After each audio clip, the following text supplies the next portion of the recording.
Welcome to the Reality After Show, covering the Challenge World Championships, Episode 8, What in the World, exclusively on Paramount Plus. As always, I'm Alex Trias, back again with my ride or die, Dan Montchal.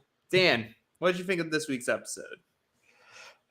I'm just happy I'm not sick. I'm also happy that I think everything worked out for the best. Like, we'll get into that. I think that conversation that we saw back in episode 1 between Casey and Troy, it now makes a lot more sense of why that was in there. Oh, you did just because, this is a little awkward. Oh, yeah. Now we're teamed up together. Yeah. This was an interesting episode. It moved some things along. Very interesting how they handled the sick situation here. I'm not going to pry into it. But it seems like choices were made. It was, and the one thing that I will give them is that it makes a little bit more sense, some of the pacing in the earlier episodes that we've had over the past couple weeks, because that was my biggest, question mark coming into episode 8 was that someone else had to, like a team had to have been removed, right, not from the game, because I believe we know that this is a 12 episode season. So I believe you're right there. So it was just like coming into this where we had 9 teams. It's just like, man, like we have to start losing some of these teams, because I guess they could go 5 teams into the final, but you'd think normally their sweet spot is 3 or 4. Right. Like I could see them doing 2, like episode 9, 10, both being normal elimination. Maybe potentially we get another medical DQ, who knows? So let's say no medical DQ. We have team lead next week, team lead the next week after that. We go into episode 11, and they could do sort of what they did in some of the All-Star seasons, where two episode final, first episode, someone gets eliminated at the beginning, and then or at minimum of one team gets eliminated at the beginning, and you go to the second episode with 4 or 3 teams battling it out at the end. That's how I'm picturing it. We will definitely see how that goes. But as of the beginning of this episode, we have 9 teams left. I love the small numbers, love a smaller cast, love a 12 episode season. It keeps things tight. The stories are interesting. The MVPs are still delivering with the authentic drama that I've been needing. And I think we got a little ahead of ourselves with the Tori is overrated conversation last week. I think it really hit this episode. Yeah, no, we definitely got ahead of it, because this is horrible. I don't understand if you put there's a cast release so we know the next season that's coming is going to be All Stars 4. That's already filmed. Yep. It's already done. We know that they're filming the Challenge USA 2 currently. Now. Yep. And so we know that Tori isn't obviously on All Stars 4. She is going to be on USA 2. Looking at that cast, where everyone is bitching about we don't want to see Tori. I get that. People are over Tori. But what I am interested in seeing is that from that cast, she doesn't have many friends on it. And I'm thinking, okay, thank God, because especially after what we see this episode, I want to see if she can change it up, or if she's turning into a one-trick pony that she's going to get buried. Right, USA 2. I think she has a few people in there on that cast that she has Josh. She has Bananas. Josh, has Bananas, Fessy.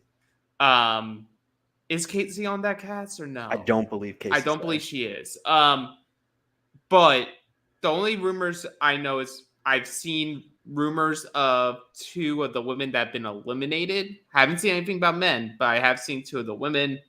And I know that there was some DMs that were spilled of Tori trying to squash beef with Michaela for getting Michaela targeted in her only season of the challenge that she's done. And Michaela essentially said, no thanks. That, and it gives me hope that, because what I really want to see, and not to make this a USA podcast, but seeing that you're going to have that group of Michaela, Desi, and Michelle, I would love to see them get together and what they can do. And I think they can fuck Tori's game up. I'm curious to see what they do in terms of the format of it, because obviously the first round of it was our favorite randomly perfectly random randomizer, whatever. But if it's like similar to what they're doing for World Championships, I'm a little intrigued. Because like there's certain people on the Survivor side that I feel like someone like a Bananas could get linked up with. Like imagine Bananas getting linked up with Desi. Like that's a fun team. Like that'd be essentially this very similar to him and Justine that I would be like, oh, that's for. But it's Tori, I think now more so than ever, just based off perception and how people are reacting through these current seasons, has a similar feel to what I think a lot of people think is going to happen with Cara Maria coming back. Where Cara Maria is coming back, and above all else, she's a threat, and everyone knows that Cara Maria is a threat. Mm-hmm.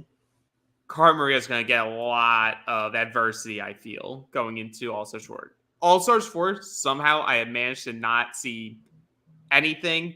I've somehow... Elon's Twitter has not given me All-Stars 4 spoilers. Thank God, no. I avoid it like the plague. Maybe because I was fully in Ride or Die spoiler territory that it was like blocking everything else. But we'll see. I'm very curious to see how Tori looks back on some of this now. And does she correct it, or does she still continue to do this thing of I need to be best friends with everybody and be angry at people for reasons? I don't think she can, which is why I'm really interested in seeing what happens not only the rest of the season but her moving forward, because I don't think she can, because in this episode, like we'll get to it, it isn't just that there are some minor flaws. We are exposing some major flaws in how she plays this game. And yes, she got her win. She can be happy about that. I'm not banking on a second Tori win anytime soon.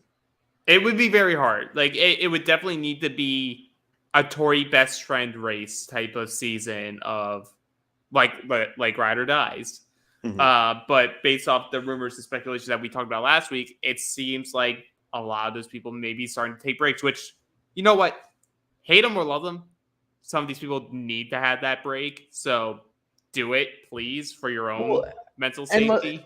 And like you think about it, that there were times where, going back, and of course his personality changed over the years, but you had that time where we were getting like a lot of Wes, and then it was just like, okay, but then he started taking time off and he was only on every 4 seasons. And so it got to the point that like, no matter what your opinion was kind of on him before, you were excited to see Wes back in the game. Like we did have a ton of Devin had that long break. Or even, we had Bananas for all that time stretch, but then getting him back like this past season. Like, I think it does a lot of these people, it does their overall image a lot of good when you get a break, because you're just like, oh yeah, I haven't seen them in a few years. Like, I want to know, it's good to have them back. And I think you can appreciate what they do more when they're there every couple seasons rather than 6, 7, 8 seasons straight. Right. And I think that's good. The very exciting thing about this year of the challenge, we're having a lot of people that have been on breaks, whether intentional or production was just not calling them, coming back. And we'll have to see, is that the spark that we've been needing these past few seasons? Because we've seen the result of a lot of these people not getting called back and a consistent crew being called back consistently. And there's a correlation between that specific group constantly being in the forefront and a very lackluster version of the challenge that we've been seeing. So we'll have to see more about that. But getting into this episode, we're now down to 9 teams because revisionist history, Jordan and Kaz just paid more attention to detail than Bananas and Justine. It was definitely not because they had like 3 teams telling them the exact pieces to put in. It was definitely all Jordan and Kaz won it single-handedly. Yeah, this was kind of this gave me flashbacks to I'm sure not many people are going to remember, and we're crossing over to back to Survivor time, but going back to the good old, not good old because he's a fucking prick, Russell Hantz there were times where it would be like, okay, like they'd praise Natalie because she made, the moves right at the merge and made the connections. But 2-3 episodes later, when it was like previously on Survivor, it'd be like, and Russell Hantz did this. And it's just like, that's not what happened. No, it did. You just didn't pay attention. I did pay attention. You literally showed us, no. You thought wrong. But we now see like the U.S. team is like, damn, like we lost like a very critical number in Bananas and Justine.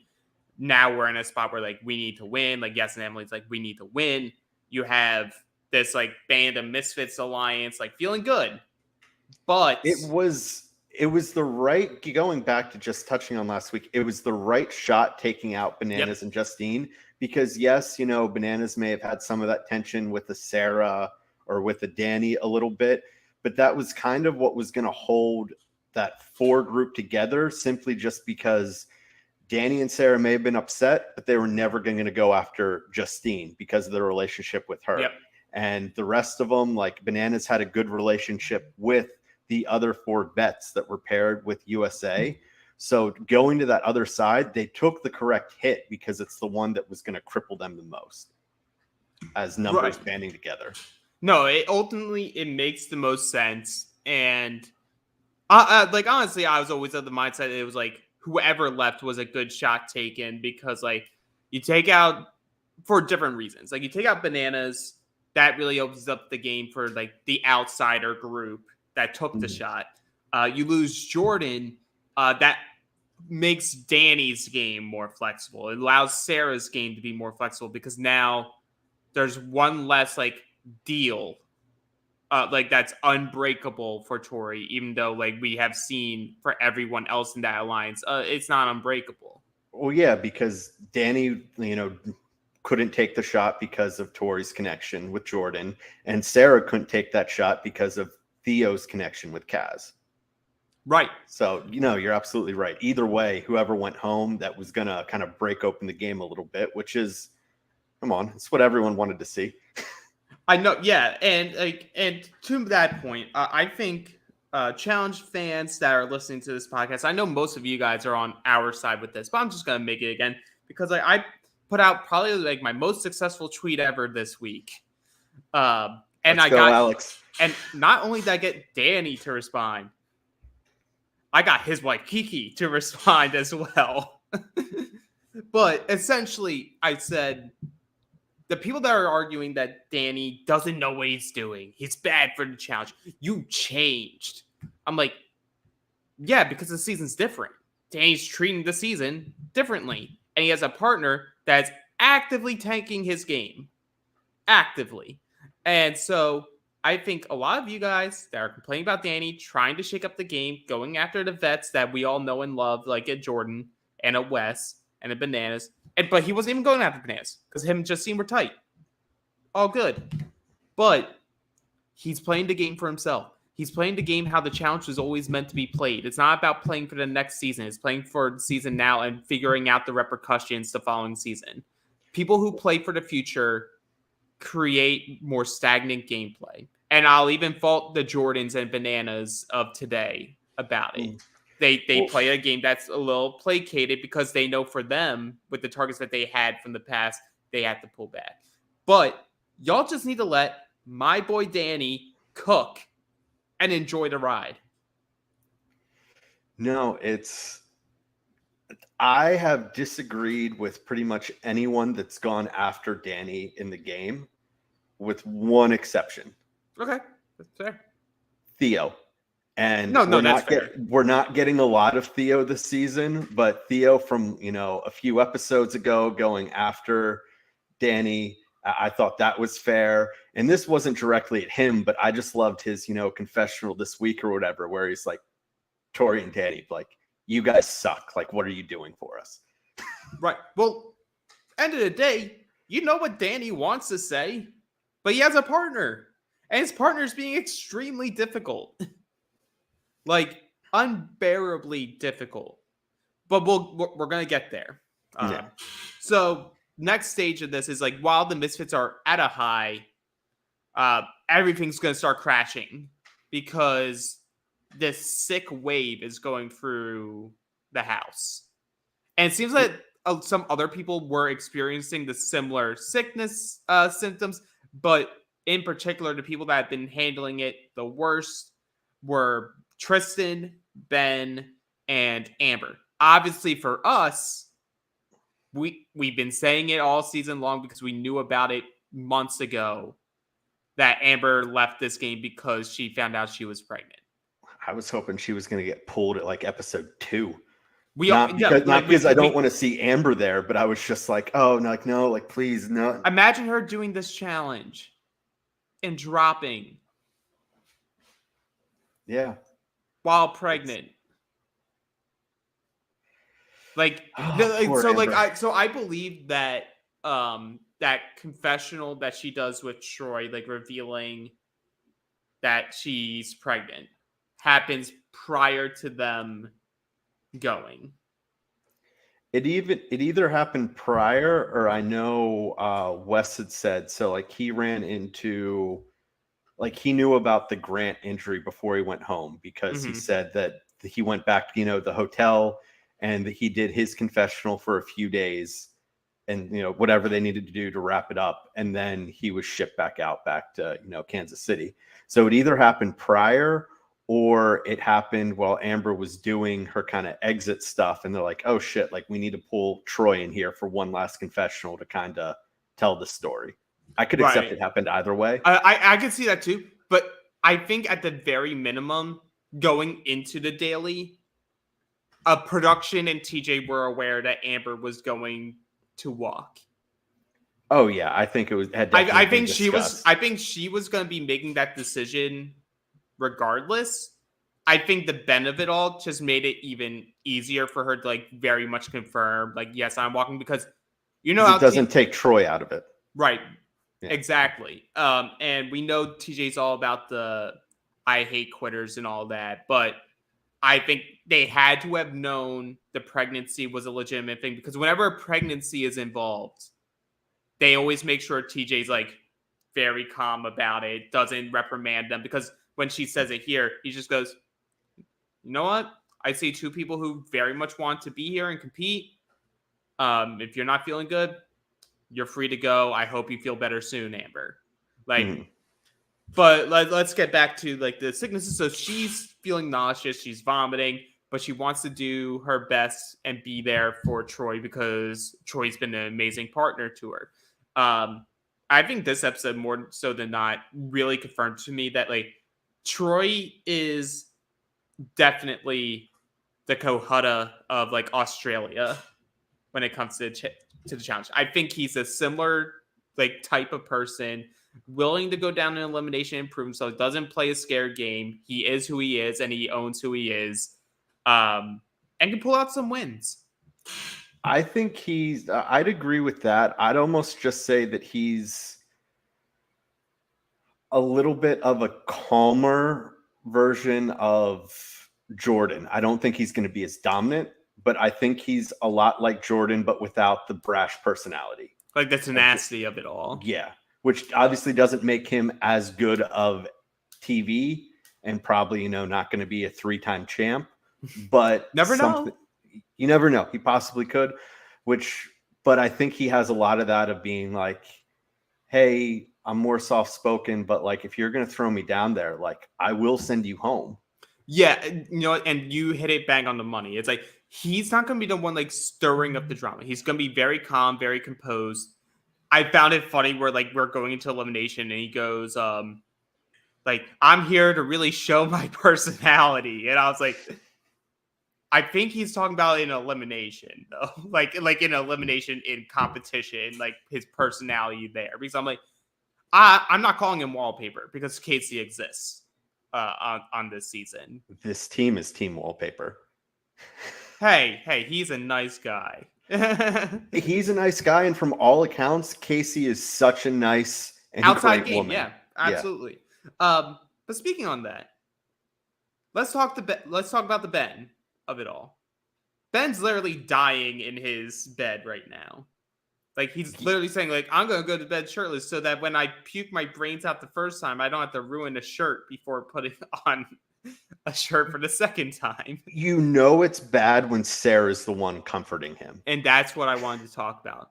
Of all the people in that house, it's Sarah that's going over and comforting Ben, seeing if there's anything that she can do. Because above all else, she's like, hey, we may not fuck with each other in the game, but like, I care for him. He is a friend out like in the real world for me. I would hate to see him like it's like something being wrong with him. Whereas counterpoint, his partner, who should be the one focusing on this, like sort of like how we saw with John A, with Grant, was like, forget the game. Your body's important. Make sure you're good. Only thing Casey's saying is, man, it would suck to leave because my partner decided to get sick. That's she does handle it a little bit better than Kellyanne, but not by much. Yeah, so then we go to Tristan, and Tristan is also dying and pretty much like, I can't even like get out of this bed. I would hate to be the reason why you go home, Kellyanne. And Kellyanne's just like, look, can you get up? Like, I just need you to be breathing, and we can keep going. Like, we're doing so well. Like, and they are. Like, they've been doing very well this season. They started very low. Their journey is very fun. Like, I can't believe how much of a turn I've had from the beginning of the season. I never would have seen it coming. Where I was like, All-Stars 3 turned me off of Kellyanne a little bit. And then beginning of World Championships, I'm like, oh my God, this is like insufferable. But now I'm like at a point where I'm like, okay, I can start rooting for Kellyanne again. Like, this is fun. Like, I love seeing someone who's determined to like win at all costs, play the game how they want to play. And I think that's like ultimately why I turn on Kellyanne. It's like, or turn back for Kellyanne is like, she's not playing for the next season. She's playing the game that's in front of her. And I think that's the thing that's frustrating Tori the most. Because like we hear during the challenge, Tori say like, I'm very angry with Kellyanne. I'm like, why? Because she outplayed you in this current season? I don't want to say they're the same, but has some similarities to another woman that we've talked about a lot the past few months in, current season of Survivor, and Carolyn, is that she has an eccentric personality, but there is a lot more strategic and gameplay there than what meets the eye at first glance. Oh, just in that comparison alone, not everything else, but I think just looking at that particular part of it. No, for sure. I see what you're saying. It's like, I've always known that Kellyanne has more. She can be more strategic when she wants to. Like, she's someone who also will ride with her emotions, and and that's completely valid. There is no rules to how you play a reality TV show.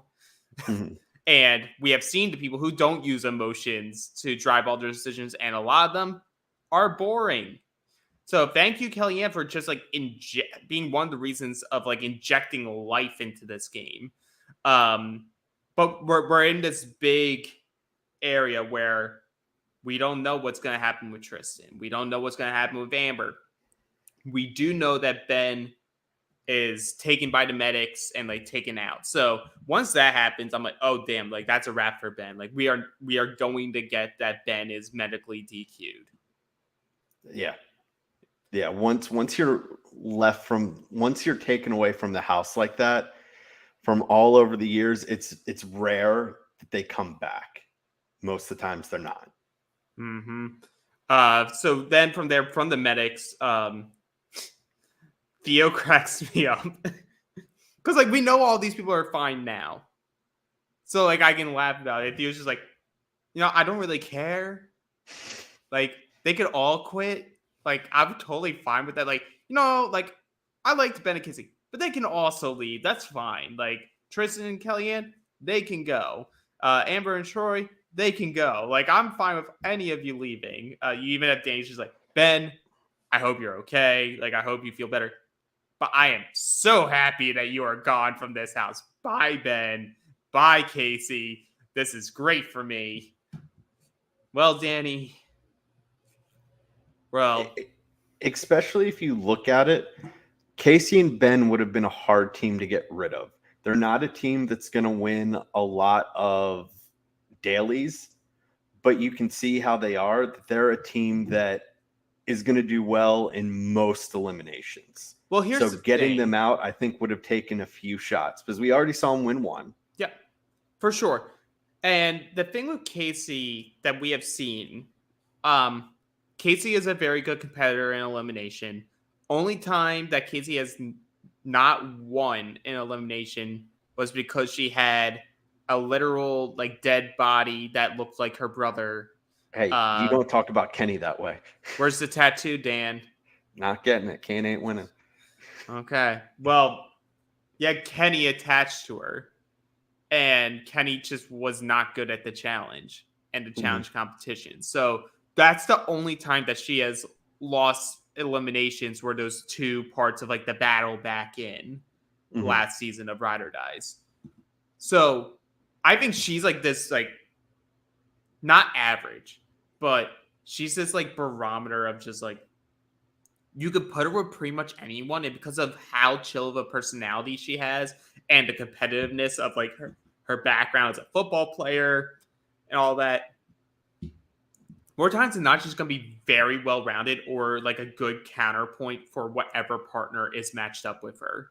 She's a boring version of Evelyn in the sense that if you put her on the show, it's not guaranteed. Like, she's one of the front runners on most shows that you put her on, no matter where you partner up with. Like, yeah, sure, we saw her being hampered with Kenny, but I think more times than not, if Casey's on a season, unless the whole plan is get her out early, she's going to be around till the last few episodes. Another interesting comparison. You're pulling out some comps today. I will just say Casey does not put the fear of God in me the way that Evelyn would. No, absolutely not. Imagine a world where Evelyn came back, man. It won't happen, but imagine.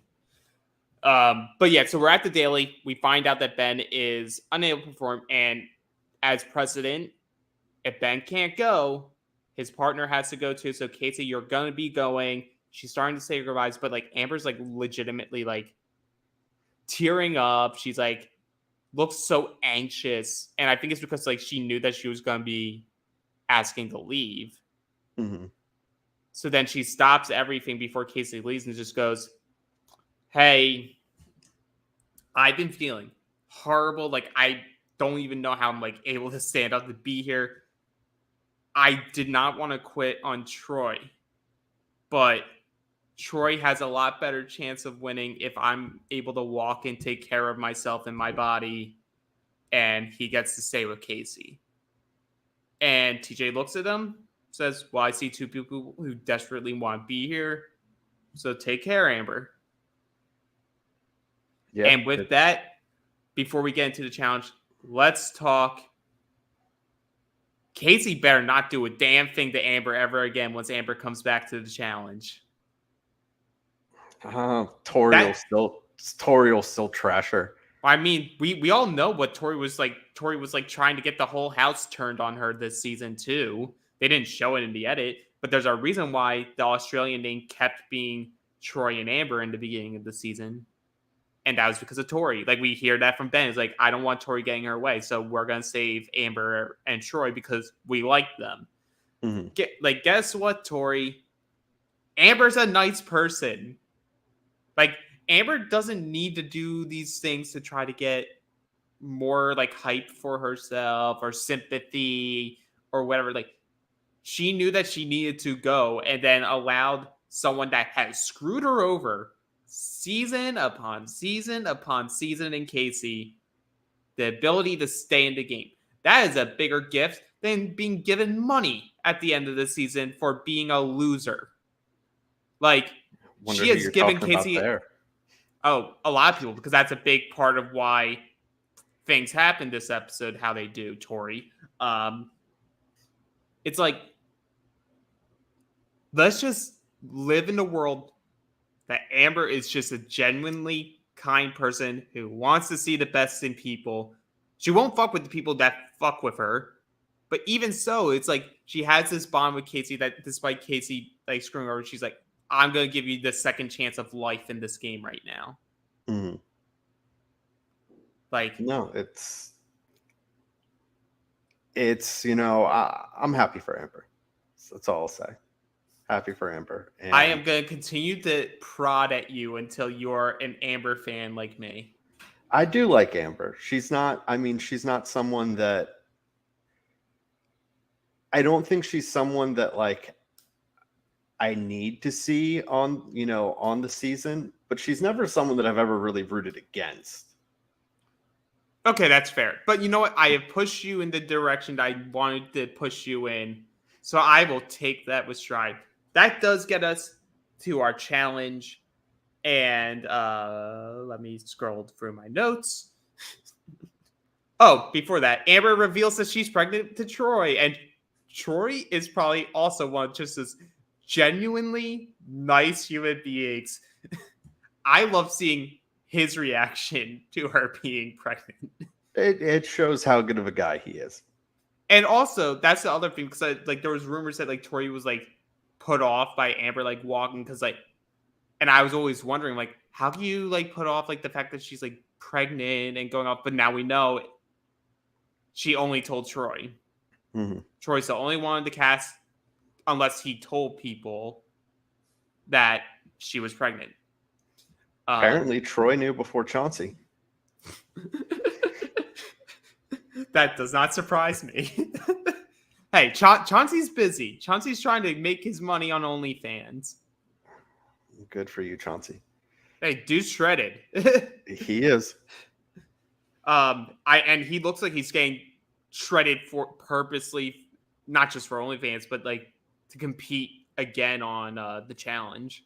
So yeah, I wouldn't be surprised to see him again. I know end of Ride or Dies, we're like, maybe we see him, who knows? I think he's ready to bring some attitude this go around. You could see that, especially with being Amber obviously can't be on the next few seasons because she's still currently pregnant. So you could see him getting a spot then and kind of keeping that whole, flame alive in the challenge world. For sure. Then with that new pairing of Casey and Troy, Darrell says, Casey, happy motherfucking birthday. You just upgraded big time. Yeah, that puts together a really strong team. Very strong team. And it's like, as much as it's an upgrade, it's also a bigger target. Like, it's a target in a different sense. You're being targeted with Ben because you all were being seen as snakes. You're going to be targeted with Troy because you're like, that's a very well-rounded team. Like, we are scared of you. But it's trivia. And you know what? A way better implementation of trivia than let's have you all on a wheel and spin you so that you all just like vomit, but really there's no stakes. I like this version of trivia. This is my favorite of recent memory. Ripcord roulette. What's the percentage? 100% brain power. Yeah, Dan, you get an A.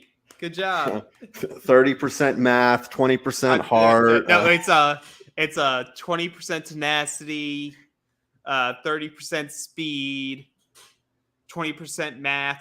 Where's the math? I don't know. There was a math question apparently throughout this. But yeah, it's Ripcord Roulette. You and your partner are up 21 stories in the air. There's 3 heats. What was originally supposed to be 3 heats of 3. Each time you get a question right, you can make someone pull one of 5 ripcords. If you lose your question, you have to pull one of your own. 4 of them are dummy ripcords. 1 is real and will make you plummet. If you plummet first in your heat, you go into the loser bracket. If you win your heat, you go into the winner's bracket. Ultimate loser, ultimate winner. Very straightforward. Main point across here. These people are a little smarter. This go around. A lot of correct answers. Somewhere Derek K just being like, how do you know that? Somewhere Bananas like, it's Dutch. Dutch is the national language of Australia. We know this.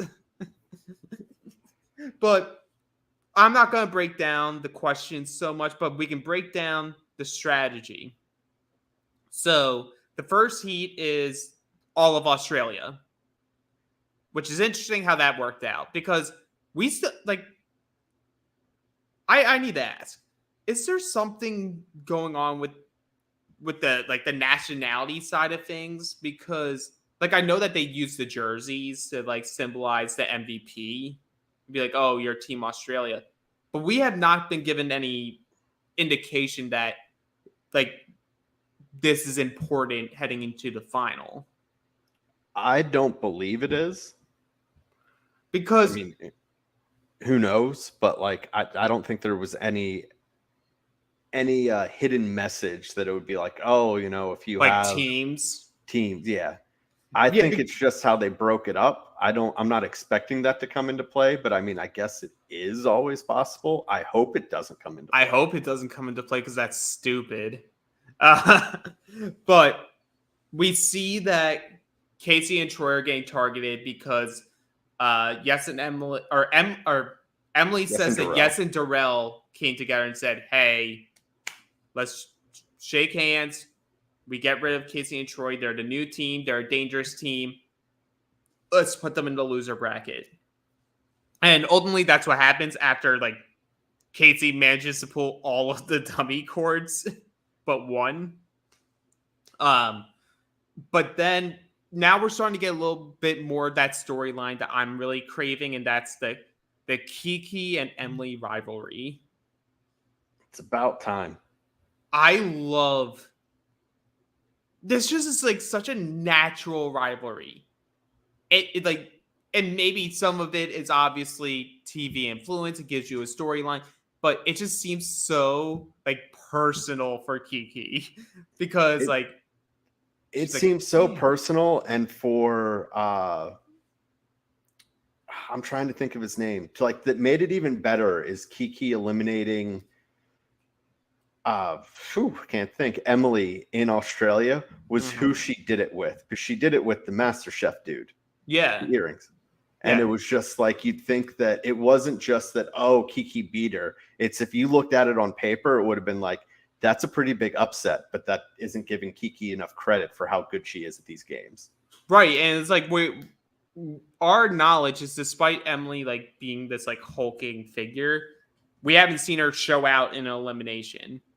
And like, I'm curious what it would look like with like Emily in something very physical, because like she lost a physical elimination against the boxer that we didn't hear from, or the UFC fighter. It was one of those two things. So like, part of me is thinking like, oh, she could crush. Another part of me thinks, remember when Tori beat Jenny in Hall Brawl? When on paper, we're like, oh, Jenny wins. Like, Jenny's this big, hulking, muscular figure. But sometimes just being that person doesn't mean that you're going to be good at that elimination if someone's just thinking smarter about how to maneuver it. So I'm curious to see like what happens there. But ultimately, we do see Darrell and Kiki win. And I continue to just be fully amazed by Kiki. I don't know why I continue to be amazed. I should just always just be at an amazement level with her. She's very smart. Darrell is a very good partner for her. They are a fun duo to me. I really hope that they continue to last and at least allow this to continue to be a showcase for her, so that like if she wants to do future seasons, there should be no hesitation. No, she should be one of the people that's getting calls moving forward. But this is the longest heat too, because all the other heats are very unlucky with their ripcord pools. So like, we get into heat 2, it's Sarah and Theo, Benha and Jody, Kaz and Jordan. Sarah and Theo get their first question right, and they target Benha and Jody, and Jody just immediately hits the wrong ripcord, and they plummet without ever having a chance to answer a question. So they're in the loser bracket. Happens to them twice. Happens to them twice. Then Jordan and Kaz get theirs right, and Theo or Sarah pull the ripcord immediately too and plummet. So Jordan and Kaz move on to the winner heat. This gets us to Heat 3, which would have had a third team without the medical DQs. So I thought it was a little interesting. I guess they didn't have a setup that could have made it more even. Because I was like, damn, like, you have a 50-50 chance of going down instead of a 33% chance of going down. And I'm not adding the equation of, well, if you pulled X amount of ripcords. Yeah. But it's Danny and Tori and Tristan and Kellyanne. And Tristan's like, this is the perfect comp for me. I don't have to move. And apparently Tristan's a bright boy and also getting questions that are like coordinated with what he does for a living. Well, I mean, I don't think we see him miss. No, they don't miss. Well, it's hard to miss when you only have to answer like one question. That's fair. So they answer one question and Tori and Danny drop. So once again, Danny goes into the loser's heat of a trivia challenge. And once again, doesn't have to answer anything in the loser's bracket because who answers for the losers? Casey and Troy answer correctly. Once again, target Ben Jody fall immediately. And you just hear Danny going, man, the loser bracket loves me. But then we do get that montage during the winner's heat of like all the teams like just getting a bunch right. We only see, I think, like one or two questions answered incorrectly. Kaz and Jordan fall first, and then Darrell and Kiki fall to Darrell's chagrin. And while like Kiki's just smiling behind him, he is like shitting himself. Oh, absolutely. You know what? But yeah, so Tristan and Kellyanne win. Congrats to them. They are winners yet again. Great position to be in. They are riding a high, but Kellyanne's like, as much as it's great to win and be safe, with the people that have left, that makes the votes even more important. So now I feel bad that our team isn't a vote that protects our group. So when she said, I obviously heard when she said it there, and that's especially now that we're getting smaller. I just want to point out how much I love this voting dynamic is because winners and losers don't get to vote. Yep. And so it takes them obviously out of the equation. And then, the winners have the ultimate power. But I think, for the first time in seasons upon seasons, we have a right format for figuring out the eliminations. It's not something you can do every season, but I think to throw in there every once in a while, I think this is one of the best we've seen in a while. Well, I think it's just showing because as much as it's like not being talked about a ton, and I think mainly a big problem with that is no one knows what the correct hashtag is to use for this season of the challenge.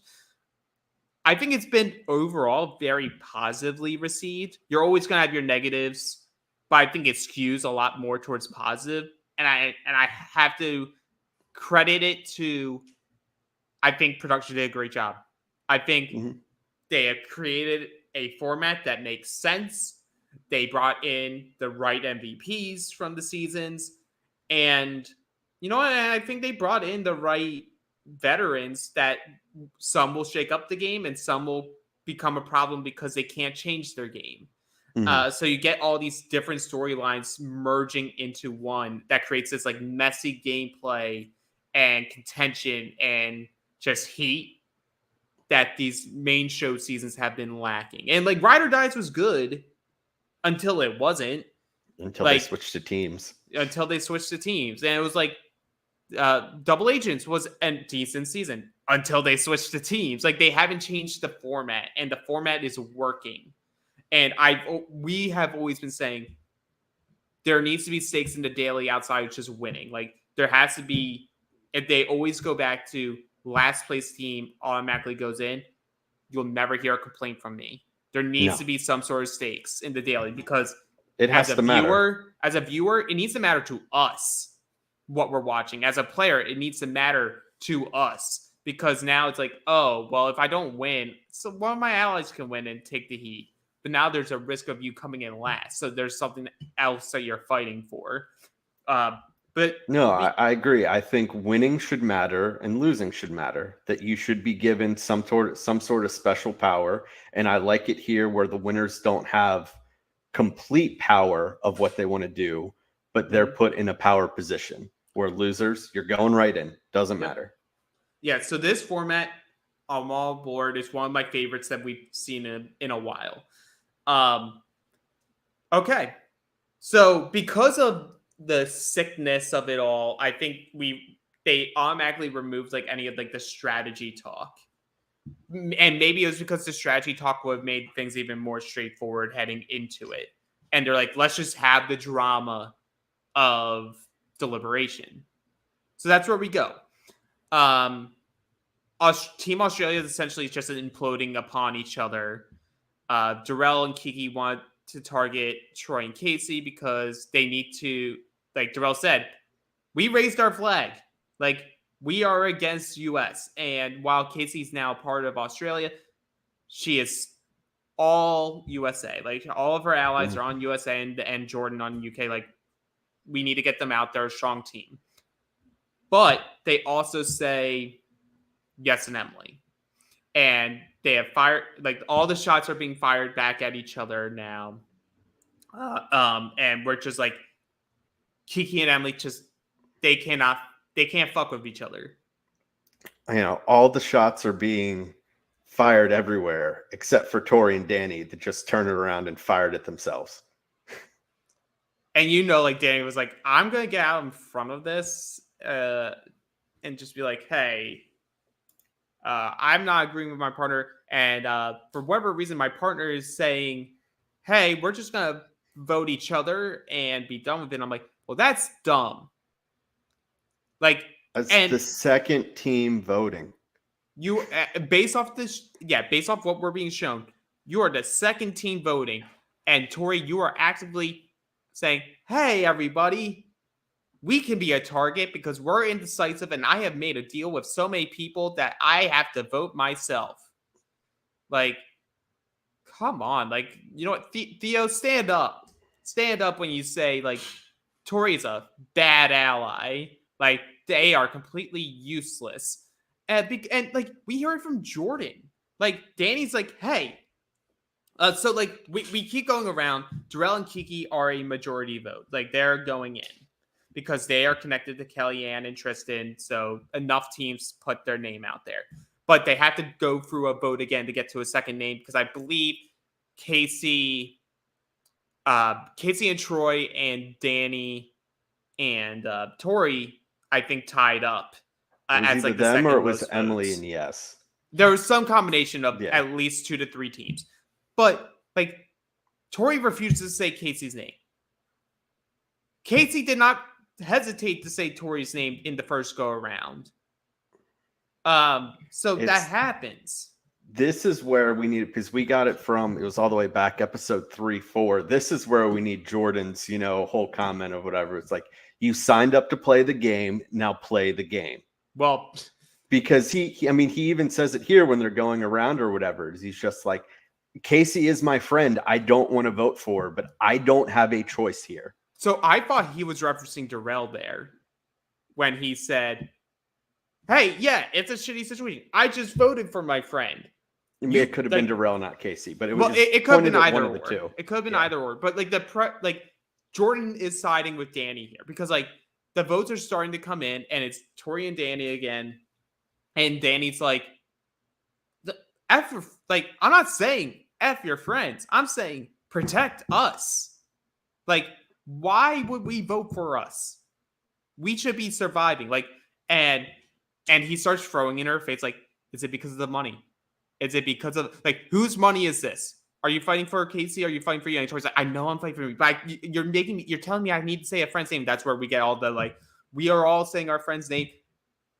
Tori, do you know how bad you have to be playing the challenge where you are now getting challenge fandom on social media essentially standing Sarah. Because when Sarah claps back at Tori, my God, what a line of, Tori, I know this is difficult, but you're the one who continually signs up to play this game. It was a great line by Sarah. I And love not it. only is it just being that, they're standing Sarah or whatever. Coming into the season, had you not watched Survivor and you were just going based off of, from the Challenge fans that just watched Challenge USA 1, Sarah may have had like the lowest Q rating possible. Yeah. Of all the MVPs that were picked, I would probably say like her and Grant probably would have like the lowest rating of everyone that was like coming in. Like, why? Like, Sarah won, so okay, we get it. But like, really, like, did we need this?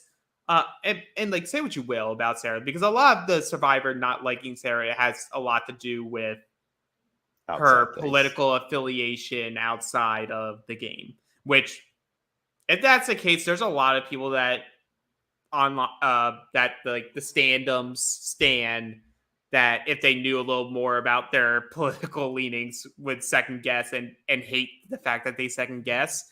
So I tried to pull that away. Like, Sarah, a great Survivor player. Like, gameplay, good.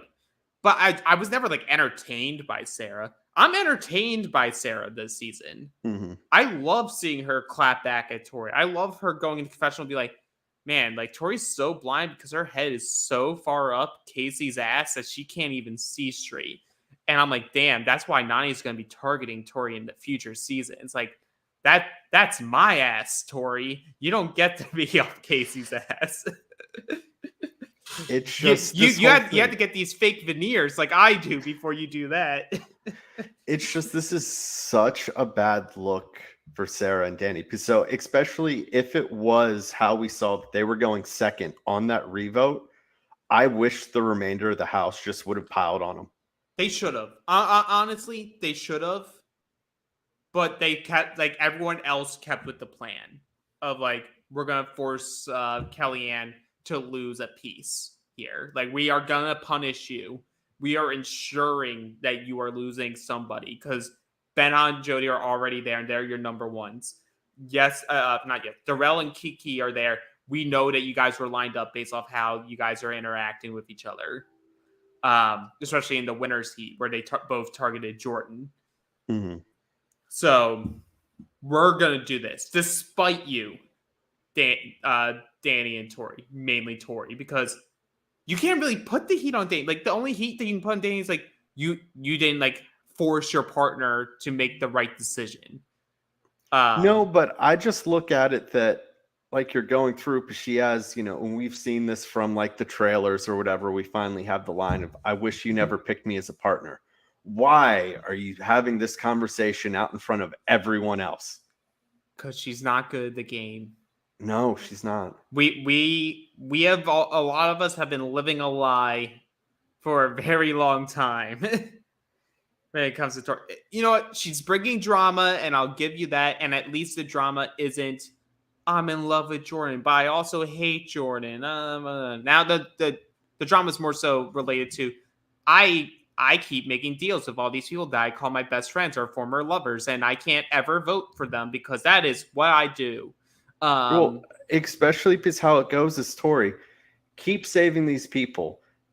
I can't say for sure because we don't know what the final makeup is.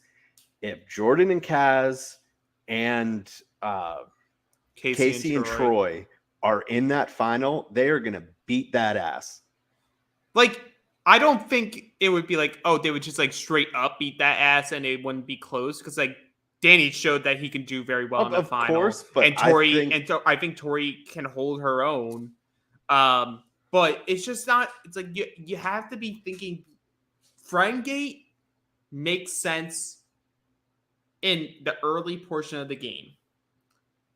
Like, half the teams are gone at this point. Like, there's after this, there's 7 teams left.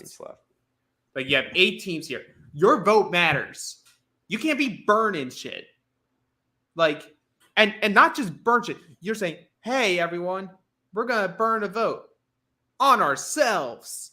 because I can't make a decision. Like, that's what it's saying. It's saying I can't make a decision. I can't be reliable to an alliance because I can't even keep straight every single person that I've made a deal with and said that I'm a blood sister with for life. Like, that's bad. And then you also have Danny chirping on Twitter going, like, essentially, he calls out the fact that, like, Tori's not compete. Like, Casey gave her money in a final. And he's like, what? Okay, so because she gave you $50,000, you're not going to target her? I got $50,000. Like, production, get me my wallet. I will write it down. And Tori's like, we'll just vote for us. And he's just like, why? Like, why do I bother anymore with her? Type of thing. It's like, we'll compete. We'll do the competitions.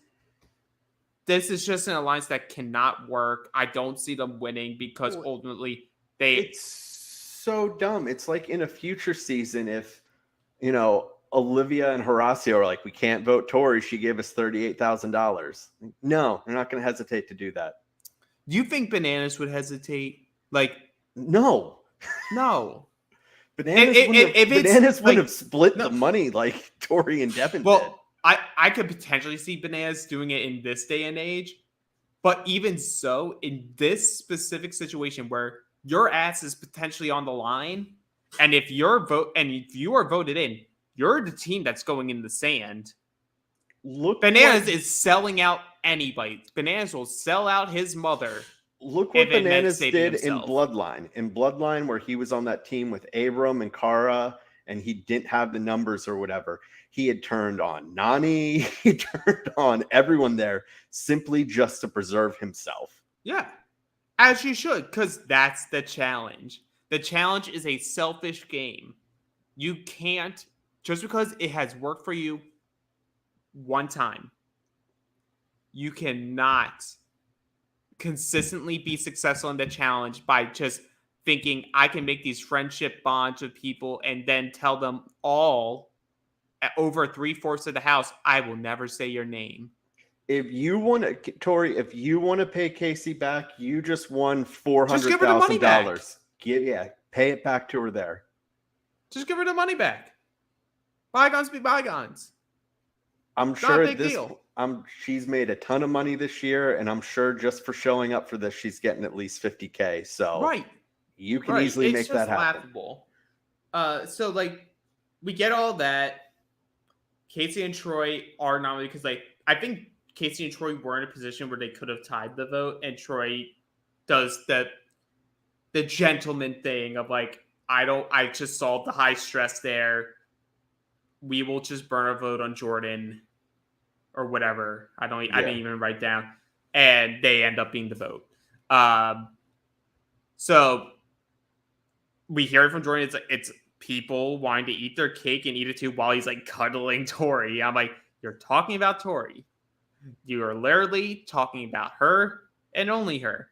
And then we know the Kiki and Emily war is brewing because Kiki's like, I sent Emily home once. She has had 2 chances to say my name. She will not get a third to say my name. She is going. And if it means I have to be how she goes, I will make sure of it. Yeah, I love confident Kiki. Go get her, Keeks. And the one thing I didn't recognize until we get to the arena and both teams are like there, I'm like, God damn. The Challenge Australia winners down bad at the moment. They're not doing well. Well, not in the moment. Like, Kiki's been great. Oh no, great, but not in a good position. And just calling back from before, his name was Connor. That's who Kiki won with that knocked out. There we go. Thank you, Connor, with the single earring with the feather. It took me 20 minutes finding out your name. Well, obviously Tristan and Kellyanne pick Casey and Troy because they have a lot stronger bond with Kiki and Darrell for multiple reasons. But essentially all reasons point back to Tori. So like, Casey, keep doing your thing about like saying Tori's name if you need to, because like that's the smart choice to do. And being friends with Tori at the moment isn't giving you any favors, where her own partner is like, man, I really need Benha and Jody to win this. send home at least one of Tori's many number ones. I just want to see Casey say Tori and Danny, and just her being like, Tori, I already gave you 50 grand. Like, I'm not doing anything else for you. Yeah, exactly. So almost a Flow Rider song. It's called Spin Me Round is the competition. Two things. I know it's two. I know it's 50-50. So one has to be memory and communication. You got 50% of it right. Shit. I was confident about the brain power one. You got communication. Memory has nothing to do with it? Apparently. What was the other? Like endurance, strength? No. Concentration. Oh, that's stupid. It's because they're spinning. If you do it wrong, apparently. If you do it wrong, you're spinning. But it's a very straightforward challenge. There's these two like rotating platforms that one partner will be attached to the platform. The other person will be rotating the platform up so that your partner can see over this giant wall to an answer key. That person will then have to relay what they see in the answer key to the person holding the lever. That person will then let go of the lever. And while that partner's spinning back down, they'll go and try to recreate the answer key. First team to do it correctly wins. And this is really more so communication than concentration. And I wrote in my notes before I even started, I'm like, I wonder how this this little language barrier between Benha and Jody will do. And I think not well ultimately, because Benha has the disadvantage that English is not going to be his native tongue. I think he compensates for that by trying to be very specific about things, which takes more time. The key takeaway that I got is I want Benha to describe everything for me because it was phenomenal. Benha is so interesting. Like, I don't think he's someone where I'm like, oh, I desperately need to see him again. But he's on the scale of I wouldn't be like upset to see him on another season. He's a good energy. Yeah. But they lose because because Troy and Casey are just very good competitors. As we said earlier in the episode, I just think Casey's that archetype that like you could really plug her in with any type of just about any type of partner except Kenny.